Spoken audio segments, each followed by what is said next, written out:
Salut les amis, salut petit loup. Alors, pour les flemmards qui ne souhaiteraient pas voir mes deux premières vidéos, je vais vous faire une petite synthèse.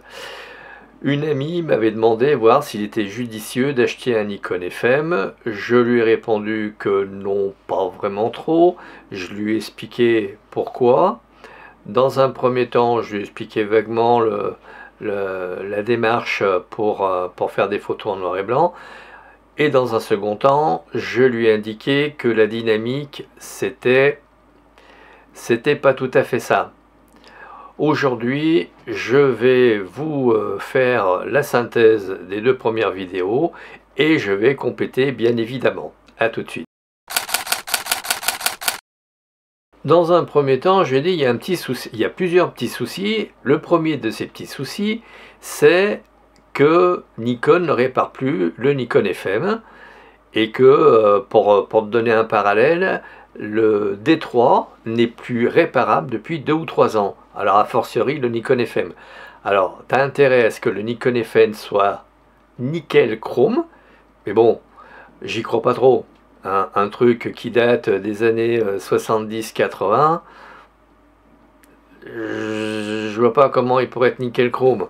Forcément, il a des signes d'usure et il risque à tout moment de tomber en panne. Ça, c'est un premier souci, un gros souci, un gros souci.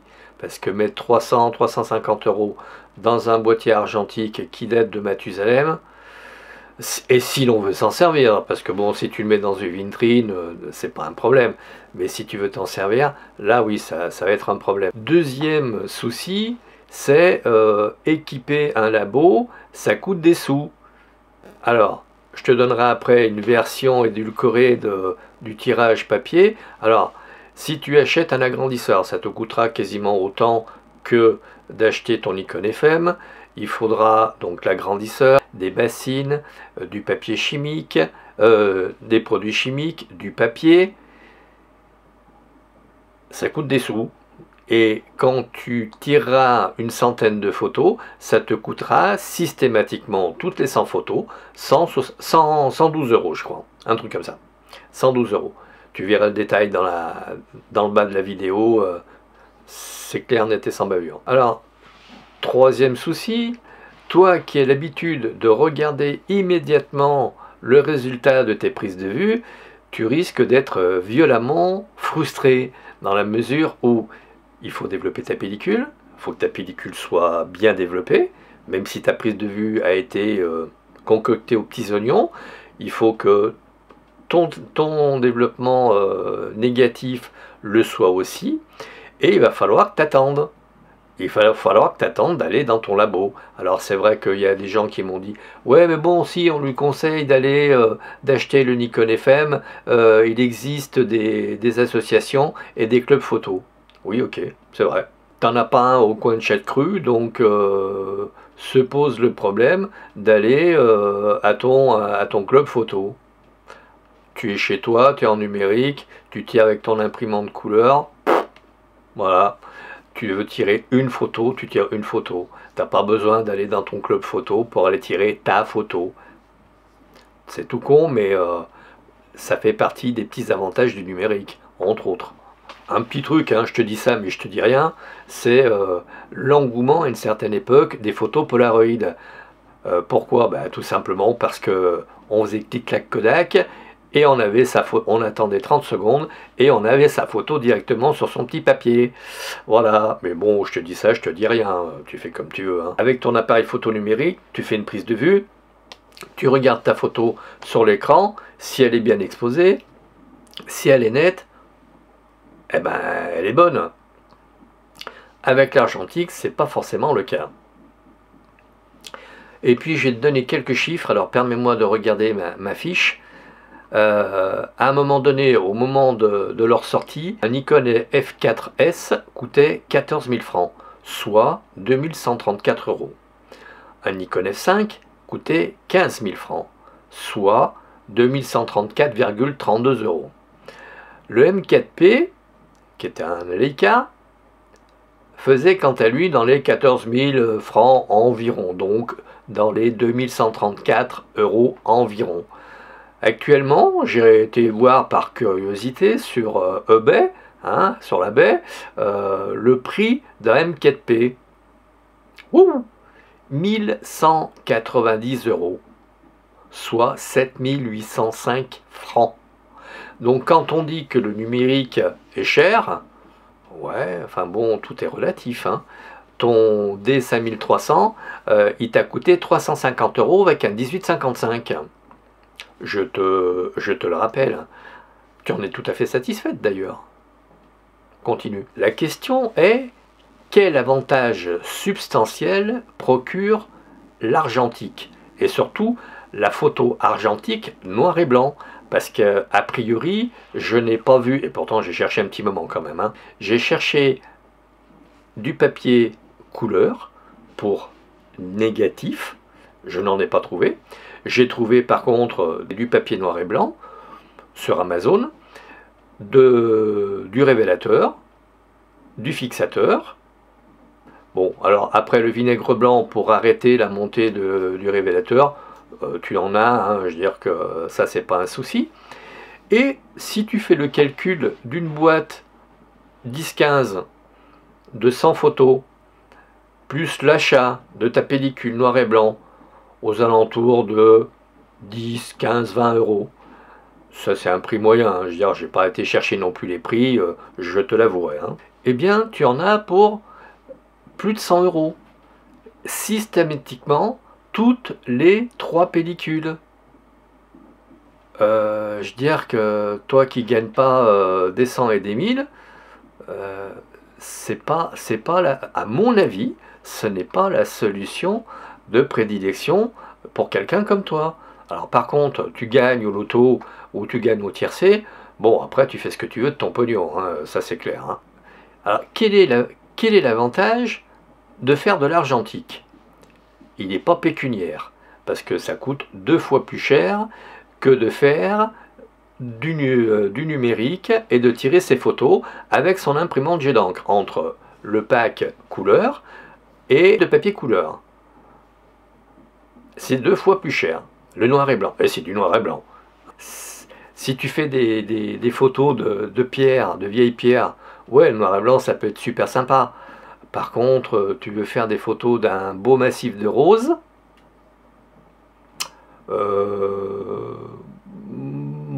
voilà quoi. Alors, autre avantage que l'argentique pourrait avoir sur le numérique, c'est la plage dynamique des pellicules. Alors, j'aurais voulu pouvoir dire les pellicules argentiques ont une meilleure dynamique que les boîtiers numériques. Malheureusement, c'est pas forcément le cas. Alors, je dis pas forcément parce qu'il y a les meilleures pellicules qui avaient entre 10 et 15 IL, sauf que tu as des boîtiers, comme le GH5 qui est en train de me filmer, qui produisent des photos HDR, High Dynamic Range.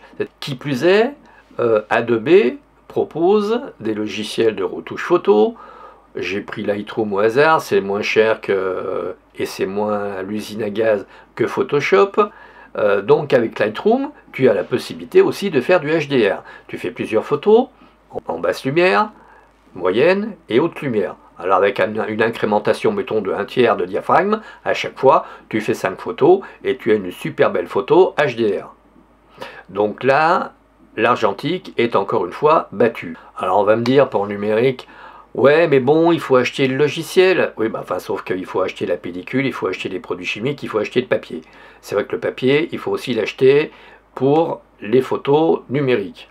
C'est évident. Mais bon, c'est nettement moins cher le numérique que l'argentique, quand on fait ses tirages papier. Et puis le logiciel Lightroom, je crois qu'il fait 126 €.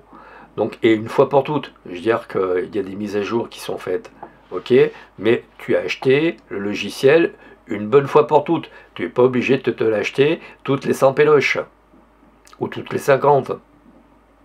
Tu vois ce que je veux dire? Voilà. En plus, tu as des XO qui te permettent de faire des photos en noir et blanc. Alors, je vais me permettre de lire le petit... comment dirais-je, l'accroche publicitaire de DxO. DxO Film Pack redonne à vos images numériques la saturation, le contraste et le grain des plus célèbres pellicules argentiques. Diapositive ou négative. Jusqu'à 45 films couleur et 38 films en noir et blanc sont disponibles pour révéler le poète qui sommeille en vous. Donc en fait, tu peux émuler 83 films argentiques avec DxO. La pellicule argentique est largement battue. Qui plus est, tu pars le matin avec une sensibilité de 100 ISO. Tu pars avec ton argentique avec une 100 ISO. Ok. En milieu d'après-midi, le ciel se couvre. Qu'à cela ne tienne, tu mets 1600 ISO sur ton boîtier et point à la ligne. Ben, tu continues à avoir 100 ISO sur ton argentique. Je te raconte pas les photos merdiques que tu peux avoir. Alors, on peut me dire, oui, mais bon, faut s'abstenir dans ce cas-là. Oui, mais bon, on est parti pour faire des photos, parce qu'on est dans un endroit top, et on n'y reviendra plus. Donc, il faut absolument qu'on revienne avec des photos. Donc, l'argentique, là, il est aussi battu. Du coup, la pellicule argentique, pourquoi faire? Que reste-t-il à l'argentique? Alors, honnêtement, chers amis, j'ai fait une pause lors de l'écriture de mon script et je me suis posé la question, qu'est-ce qu'on peut faire avec l'argentique que l'on ne fait pas avec le numérique ou que l'on fait moins bien? Ben honnêtement, j'ai pas trouvé. Parce que avec DxO qui vous donne l'émulation de 83 films argentiques, oui, ben voilà, quand vous avez une pellicule, vous avez une pellicule. Vous avez le rendu d'une pellicule. Là, avec DxO, au développement, vous avez fait une prise de vue, et après, ben, vous pouvez décider si c'est du Kodachrome, si c'est de l'Ektachrome, etc., etc. Alors tu vois, j'ai fait entre 20 et 25 ans de labo, photo. J'ai respiré pas mal de produits chimiques, pas terrible. Ils polluent, en plus. Et pour la couleur, tu as en plus un bain-marie à avoir parce que tu dois développer ton film et tes photos papier à une température constante. Pour les papiers, c'est 38 degrés. Donc non seulement tu dois avoir une sonde pour vérifier la température de l'eau, pour ton bain-marie, et en plus, ça pollue, et ça pue aussi. Le jour où j'ai revendu mon Nikon F4S, mon Nikon F5, mon Hasselblad 500 cm et mon Rolleiflex SLX contre un Nikon décent, plus les accessoires qui allaient bien avec, je n'ai pas regretté mon geste. Ceux qui prônent le retour à l'argentique en disant que c'est mieux, que c'est didactique, que ça nous oblige à réfléchir, c'est de la pure masturbation intellectuelle. Qui t'empêche de réfléchir quand tu fais tes photos en numérique? Qui plus est, tu as la preuve que tu t'es planté dans les exifs. Si par exemple il fait un super soleil et que tu as mis en pause 30 secondes, oui, ta photo est cramée. Bah oui, c'est normal, t'as vu, t'as mis un diaphragme de 8 avec une pause de 30 secondes. Donc c'est normal que ça soit cramé. En argentique, est-ce que tu le sais ça? Bah non.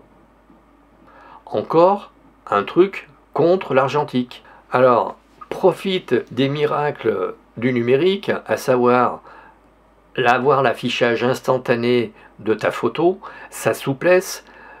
Tu peux retoucher la photo avec ton logiciel de retouche. Certes, il coûte 126 €, mais par contre, si tu es équipé en Mac, eh bien, tu as l'excellent logiciel photo qui est livré avec ton Mac. Donc, ça ne te coûte rien de plus. Pourquoi vouloir investir dans l'argentique? Voilà mes amis,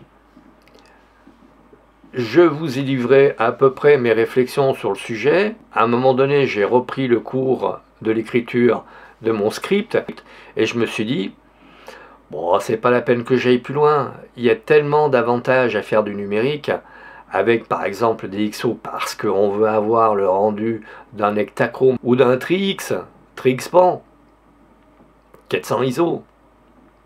Alors oui, certes, on peut pousser la 400 à 1600, et il y a des gens qui vont vous dire « Ouais, mais c'est extraordinaire, vous avez vu, on peut faire la pellicule argentique supporte de 400 à 1600 ISO ». Sauf que les capteurs numériques, eux, ils acceptent de 100 à 25 000 ISO, par exemple, pour des petits boîtiers. Je ne parle même pas des boîtiers haut de gamme qui montent à 1 million d'ISO. J'en parle même pas parce que bon, je sais pas à quoi ça peut servir, mais bon, ça peut servir. Bon, c'est votre argent, vous êtes libre de faire ce que vous voulez, c'est évident. Personnellement, je vous conseille le numérique avec sa facilité d'utilisation, sa souplesse, et en plus son côté didactique, parce que si vous regardez les exifs, vous saurez pourquoi vous n'êtes pas bon. Alors mes amis, l'argentique ou le numérique? Allez, si vous avez aimé cette vidéo, likez, partagez, abonnez-vous, faites abonner. Oui, abonnez-vous, parce que 90% encore de ceux qui regardent mes vidéos ne sont pas abonnés. Alors abonnez-vous, ça vous coûte rien. Et puis donc, à très vite dans une prochaine vidéo. Merci de m'avoir écouté.